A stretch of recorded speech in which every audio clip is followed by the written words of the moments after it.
대한민국의 자유가 지켜질 것입니다. 우리가 이 자리에서 함께 외치도록 하겠습니다. 탄핵 무효입니다. 탄핵 무효. 탄핵 무효. 저희 순서는 저희 발언자분들이 한 분씩 돌아가면서 짧게 발언을 하고 성명서, 그 다음에 백석예술대학교에서 또 학생들이 탄핵 이 시국 관련해서 학생들이 나와줘서 또 저희 이 다음 행사를 이어가도록 할 예정입니다. 그러니까 저희 마치고 또 바로 이어지니까 여러분들 끝까지 남아서 우리 학생들 응원해 주시길 바랍니다. 첫 번째 발언은 김대성 전도사님께서 해주시겠습니다. 많은 격려와 박수 부탁드리겠습니다.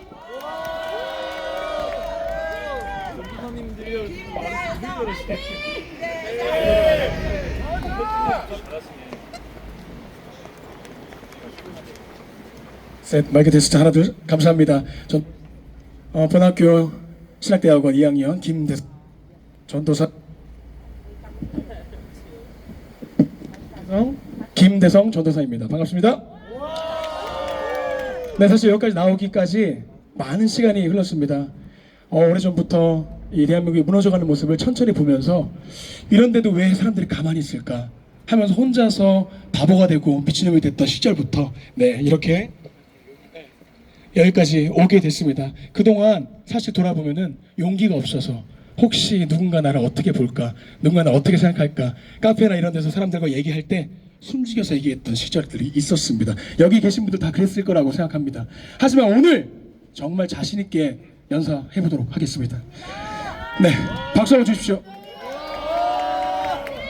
존경하는 대한민국 국민 여러분, 그리고 한국 교회인 여러분, 오늘 우리는 대한민국의 자유민주주의가 심각한 위기에 처한 현실을 마주하고 있습니다. 이미 지난 몇 년간 문재인 정부 시절부터 대한민국의 정치, 경제, 외교, 안보는 극심한 혼란 속에서 흔들려 왔으며 최근에는 결국 대한민국의 근간을 뒤흔든 대통령 탄핵 사태가 벌어졌습니다. 우리는 이 사태를 단순한 정치적 갈등이 아니라 대한민국의 정체성과 그 정체성의 핵심인 자유민주주의를 수호할 것인가, 아니면 반민주주의, 즉 인민민주주의 세력에 의해 대한민국이 붕괴될 것인가의 기로에 서 있다고 판단합니다. 이에 우리는 대한민국 사랑하는 국민으로서, 그리고 신학도의 한 사람으로서 이 부당한 현실을 고발하고 자유와 민주주의를 수호하기 위해 우리의 뜻을 밝히고자 합니다. 다시 한번 강조하지만 이 나라 대한민국은 자유민주주의 체제 안에 있는 나라입니다. 민주주의보다 더 중요한 개념이 무엇인지 아십니까? 바로 자유입니다. 그 자유를 얼마나 보장해 주는가가 바로 민주주의의 핵심 가치인 것입니다. 왜냐하면 우리 바로 위에 있는 나라들도 똑같은 민주주의란 이름을 갖고 있는 나라입니다. 어디입니까? 조선민주주의 인민공화국, 중화민주주의 인민공화국입니다. 하지만 이 두 나라의 공통점이 뭔지 아십니까? 여러분, 자유가 없습니다. 맞습니다. 일당 독재 공산당의 지배하에 진정한 자유가 무엇인지 모르며 살아가고 있습니다. 그 결정적인 증거는 너무 많지만 무엇보다 그곳엔 예배의 자유가 없습니다. 성경을 읽거나 배포하거나 찬송하는 자들은 즉결 심판, 목숨을 잃게 됩니다. 이게 말이 됩니까? 중국에서는 교회를 핍박하며 중국 공산당이 정한 3자 교회가 아니면 예배를 드릴 수 없습니다. 그러나 우리나라 반국가 세력들은 친죽 활동을 하며 그들과 긴밀히 공조하며 대한민국의 자유민주주의를 무너뜨리려 하고 있습니다. 이미 우리나라의 많은 간첩 활동의 정황들이 포착됐으며 최근에는 민노총 간부가 1심에서 징역 10여 년을 받고 지금 투옥된 바 있습니다. 그 외에 중국의 간첩 활동을 간첩법으로 처벌할 수 없는 그 법을 개정하기 위해서 많은 노력을 했으나 번번이 야당의 이유 없는 반대로 간첩 활동을 막지 못하고 있는 실정입니다. 이들이 무너뜨리려는 자유민주주의는 바로 국부 이승만 대통령에 의해 건국된 대한민국이 채택한 미국식 자유민주주의인 것입니다. 중요한 사실은 우리나라 대한민국은 명나라, 즉 지금의 중국의 속국인 조선을 이어받는 나라가 아닙니다. 하나님의 성경 말씀이 세워진 완전히 새로운 나라로의 거듭난 그런 나라인 것입니다.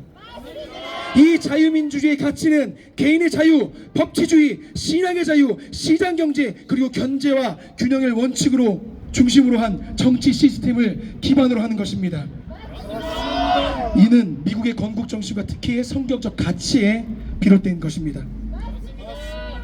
이 개인의 자유, 하나님께서 주신 이 개인의 자유를 하지만 거대 야당은 아무렇지 않게 억압을 하고 있습니다. 공영방송 장악, 언론 노조 및 자신들과 연계된 언론기관을 통해 특정 이념을 홍보하고 반대 의견을 차단합니다. 가짜뉴스, 또 유튜브, SNS 검열, 최근에는 카톡까지 검열한다고 합니다.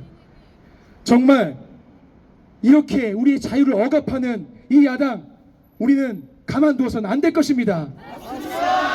두 번째 민주주의, 자유민주주의의 두 번째 가치는 바로 법치주의입니다. 이 자유민주주의 법치주의는 성경의 원칙과 밀접한 관련이 있습니다. 공정한 재판을 통하여서 어떠한 불의와 부정을 허용하지 말 것을 가르칩니다. 그러나 작금의 대한민국의 법치는 이미 무너졌습니다. 윤석열 대통령의 탄핵 심판의 과정을 그리고 절차를 보십시오. 우리법 연구회라는 서부지법 판사 쇼핑에 의해 채택된 재판관들의 삐뚤어진 심판과 각종 불이하게 진행되어 왔던 탄핵 심판과 지금의 대통령 재판관들을 통해 우리는 이미 무너져버리고 장악된 법치를 보며 분통을 이루 말할 수 없습니다. 그리고 우리 세 번째 가치는 종교의 자유, 신앙의 자유입니다. 그러나 포괄적 차별금지법을 반대하는 기독교인이라면 이것에 이의가 없을 줄 압니다. 근데 왜 포괄적 차별금지법을 발의하고 반드시 통과시키겠다는 당대표가 있는 당을 비판하지 않는 것입니까? 그 법이 통과된다면 교회는 힘을 잃게 될 것입니다. 말씀의 권위는 땅에 떨어지게 될 것입니다. 기독교의 자유는 이렇게 무너지게 될 것입니다. 그리고 자유민주주의의 네 번째, 시장경제, 자유로운 경제의 가치입니다.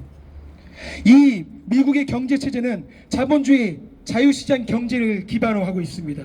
개인의 창의성과 노동의 가치를 존중하는 성격적 원리와 부합합니다. 하지만 민주당은 전국민 25만 원을 나눠준다는 기본소득제를 도입하려 하고 있습니다. 부자 증세를 통한 복지, 기업을 규제하며 시장의 자유를 제한하고 주 5일을 넘어 이제는 주 4일제까지도 추진하려 합니다. 친노조, 반기업 정책, 이 모든 것들이 바로 우리의 자유경제 시스템, 우리의 자발적인 경쟁 시스템을 무너뜨리는 사회의 악인 것입니다.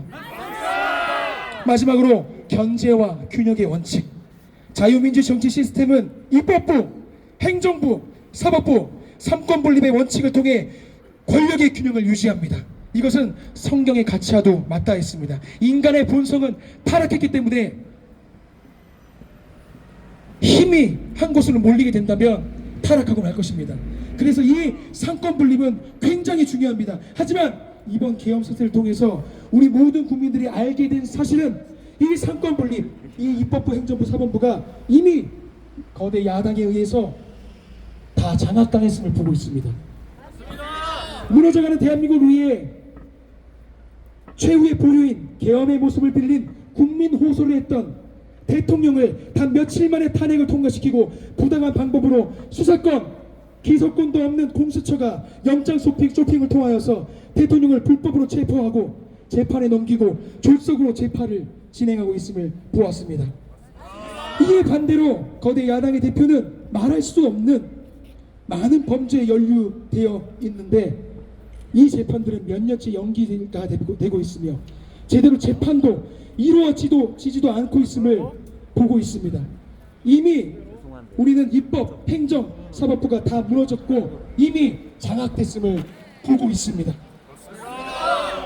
지금까지 사실을 볼 때 거대 야당 민주당은 자유민주주의를 심하게 훼손했으며 지금은 완전히 무너뜨리는 야욕을 가지고 있음이 분명해졌습니다. 이는 기본적인 우리 국민의 삶을 위협하는 자유를 빼앗으며 사회의 악인 것입니다. 또 성경적 가치 위에 세워진 자유민주주의를 무너뜨리는 행위는 결국 예배자의 자유를 뺏으며 이 땅의 교회의 존립에 심각한 우려를 야기시키는 것임을 공표합니다. 맞습니다. 다시 말씀드리지만 그들이 친하게 지내며 손을 잡고 있는 나라는 자유를 기반으로 하는 나라가 아닌 앞서 말씀드렸듯 자유를 억압하고 인권을 유린하는 예배자를 처형하고 핍박하는 나라인 북한입니다. 그런 나라를 옹호하고 대변하는 제1야당의 정체성은 과연 무엇인지 묻고 싶습니다. 오죽하면 윤석열 대통령의 탄핵의 첫 번째 이유가 미국과 일본을 가까이 하고 친중 친북을 하지 않아서라고 말하고 있지 않겠습니까? 사회주의와 공산주의는 교회 하나님의 말씀과 함께할 수 없습니다. 말씀이 있는 곳에는 참 자유가 선포되기 때문에 그 자유를 억압해야지만 존립할 수 있는 사회주의 공산주의는 성경과 양립할 수 없기 때문입니다. 지금 현 민주당은 자유민주 체제를 부인하며 친북 친중을 하고 이 대한민국의 체제를 붕괴시켜 나가고 있습니다. 아직도 많은 국민들이 이들의 정체를 모르고 있는 것 같아 안타까움을 금할 길이 없습니다. 이들은 윤석열 대통령이 말한 대로 반국가 세력으로서 대한민국의 정체성을 흔들고 그들이 젊은 시절 잘못 품었던 인민민주주의로서의 잘못된 민주화 운동을 버리지 못하고 아직도 그 야망을 이루어 나가고 있는 반국가 세력임을 본인들 스스로 우리에게 이미 많이 보여주고 있습니다. 마지막으로 한국교회에게 호소합니다. 반기독교적 입장에 서 있는 민주당의 발자취를 바라볼 수 있는 눈이 떠지기를 호소드립니다. 이 나라는 하나님께서 이승만이라는 하나님의 사람을 통해 세운 하나님의 나라입니다. 그 유산을 물려받은 우리는 이 자유 대한민국을 아름답게 갖고 나갈 사명이 있습니다. 특히 하나님을 사랑하고 예배하는 우리가 이 조국을 지켜나갈 사명이 있는 것입니다. 성격적 가치 위에 세워진 이 대한민국이 복음의 전초기주로서 역할을 감당할 수 있도록 도와주십시오. 이 나라의 하나님의 말씀의 권위가 바로 세워지며 저희 같은 신학도들이 마음껏 하나님의 말씀을 전할 수 있는 자유가 보장된 자유민주국가, 자유대한민국이 자유대한민국이 반국가 세력으로부터 무너지는 것을 여러분들 막아주십시오. 감사합니다. 네, 감사합니다. 다음은 졸업생 한 분을 모셔보도록 하겠습니다. 강유수 강도사님입니다. 환영 박수 부탁드립니다. 네, 제 이름은 부르지 말아주세요. 네. 먼저 시민 여러분 시끄럽게 해서 죄송합니다. 이렇게 할 수밖에 없는 이유를 말씀드리겠습니다. 여러분 윤석열 대통령께서 비상계엄을 하게 된 이유, 가장 큰 이유 중에 하나가 무엇입니까? 알고 계시면 외쳐주십시오. 네, 맞습니다. 선거 부정 의혹입니다. 제가 탄핵 당일날 밥을 먹고 지인들하고 돌아왔는데 TV를 보고 있는데 강철 부대 보고 있었어요. 제가 해병대를 나와가지고 그 해병대 여군들이 너무 잘하고 있길래 너무 잘한다 이러고 있는데 갑자기 뭐지 이거? 누가 장난치나? 계엄 이렇게 떴습니다. 그래서 저는 바로 뭘 보았는지 아십니까 혹시? 여러분 카카오 맵에 보면 경찰청 CCTV를 볼 수 있습니다. 제가 어디를 봤게요? 과천 선거위원회 근처에 혹시 CCTV가 있는지 봤어요. 그래서 아무도 없길래 와 아닌가? 실망했습니다. 그런데 조금 있다가 어떻게 됐습니까 여러분? 297명의 군인들이 들어갔다는 소식을 듣고 소름이 돋았습니다 여러분. 예. 윤석열 대통령 할만했겠지요. 자, 욥기 27장에 보면요 여러분 이런 말씀이 있습니다. 하나님께서 악인을 제거하며 의인들은 그 광경을 보고 박수를 칠 날이 곧 온다고 하셨습니다. 여러분 다음 주에 곧 우리가 박수 칠 날이 올 것을 믿습니다 여러분. 먼저 저는 제가 경험한 것을 나누고자 합니다. 여러분 2020년 4월 20일 때 총선이 있었습니다. 총선이 끝나고 난 뒤 민주당과 당시 국힘당의 전신인 미래통합당의 선거 결과가 여러분 유독 사전투표에서 전라도를 제외한 지역에서 전 지역에서 민주당이 미래통합당보다 여러분 10%에서 12%가 사전투표에서 일괄적으로 높게 나왔다는 것을 발견하고 여러분 당시에 저는 저기 넘어 사당동에 살고 있었습니다. 그래서 SNS로 약 몇백 명, 한 1000명 가까이 됐을 겁니다. 저희들끼리 모집을 해서 SNS로 모인 수백 명의 주민들과 함께 선거 무효 소송에 참여했더랬습니다. 야, 근데 여러분 이게 무슨 일입니까? 알고 계셨습니까 혹시? 각하가 되었습니다. 그럼 각하가 무엇입니까? 그럼 기각은 재판하고 기각되는 것입니다. 그럼 각하는 뭡니까? 재판도 못하고 무시당하는 것입니다. 그렇게 각하가 되었고 재판이 열린 인천 연수울 등 5군데마저도 제대로 된 증거조사와 수집을 하지 않고 범인을 특정하지 못했다고 해서 어떻게 됐을까요? 역시 기각이 되었습니다. 일제히 127건의 선거 무효 소송은 기각과 각하가 그렇게 되어버렸습니다. 그것도 6개월 만에 끝내야 하는 것을 거의 2년이 다 되어가도록 끝낸 것입니다. 이것이 대법원에서 일어난 일입니다. 심지어 여러분 아시지요? 민경욱 전 의원이 출마한 인천 연수을에서는 이상한 투표지가 많이 나왔습니다. 많이 알고 계시기 때문에 이 부분은 넘어가겠습니다. 1천자 이상이 나왔고 여러분 아시는지 모르겠는데요. 후보 1번의 표가 128표가 줄어들었습니다.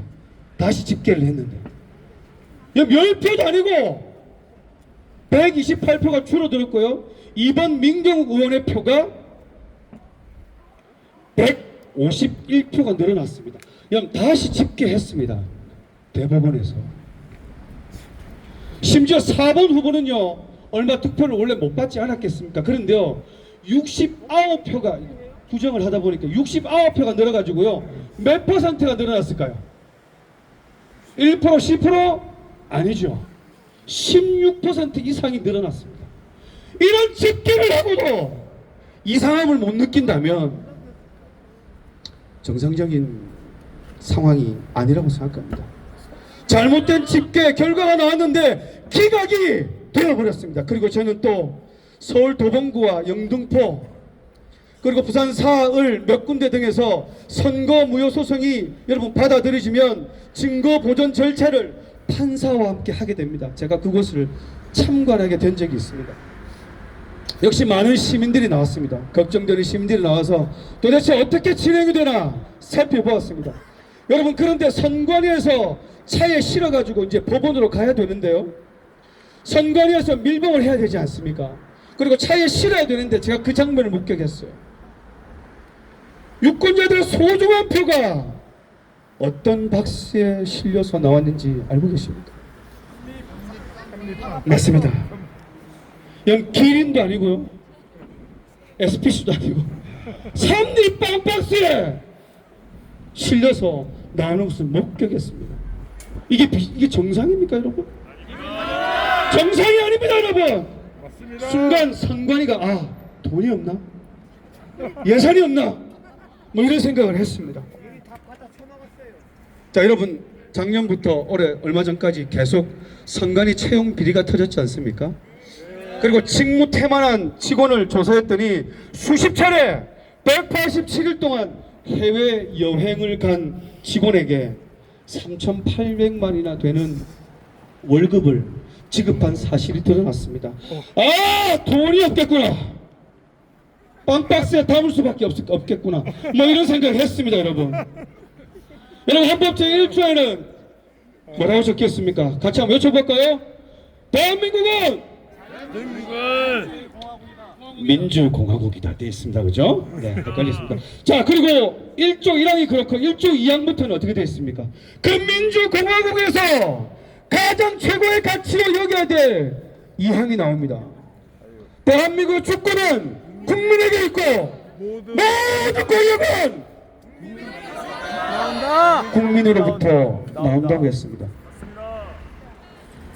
그런데 주민들이 수백 명이 모여서 소송을 했는데 재판도 열지 못하고 각하를 해버립니까? 그럼 우리는 어디서 외치는 것입니까? 그래서 이 자리에서 외치는 거 아니겠습니까? 범인은 수사를 통해 밝혀져야 하는 것이지 시민들과 소송을 한 변호사들이 어떻게 범인을 특정한단 말입니까? 더구나 일반적으로 우리 한번 생각해 보십시오. 우리가 고소 고발을 하면 검찰과 경찰이 어떻게 합니까? 조사를 하거나 수사를 하게 되지요. 그리고 재판이 진행되어 함에도 불구하고 선거무효 소송은 오로지 원고 측에서 모든 것을 증명해야 합니다. 선거소송에서 오로지 원고 측에서 증명해야 합니다. 그마저도 여러분 3심이 아니란 거 알고 계십니까? 단심입니다. 단 1심입니다. 수사도 하지 않고 조사도 하지 않고 원고 측에서 시민들이 변호사가 재판에 가서 무엇 할 것입니까? 때문에 근본적으로 선거 부정 의혹은 밝혀질 수가 없는 구조가 되고 말았습니다. 여기에 더해서 1200건의 채용 비리 등이 만연한데도 불구하고 감사원의 감사를 불법으로 규정한 헌법재판소가 선관위를 바로 잡을 마지막 기회마저 없애버렸습니다. 따라서 민주주의의 근본인 선거제도가 이상하다고 판단이 될 때 수시로 검증할 수 있는 사법 시스템이 무너져 있고 사실상 방법이 없었기 때문에 윤 대통령께서는 비상계엄을 할 수밖에 없었습니다. 이렇게라도 국민들에게 알릴 수밖에 없었던 것입니다, 여러분. 여러분, 대통령조차 어떻게 할 수 없었다는 것이죠. 윤석열 대통령의 비상계엄은 정당한 것이고 나라를 위한 것이며 자유민주주의를 위한 것입니다, 여러분.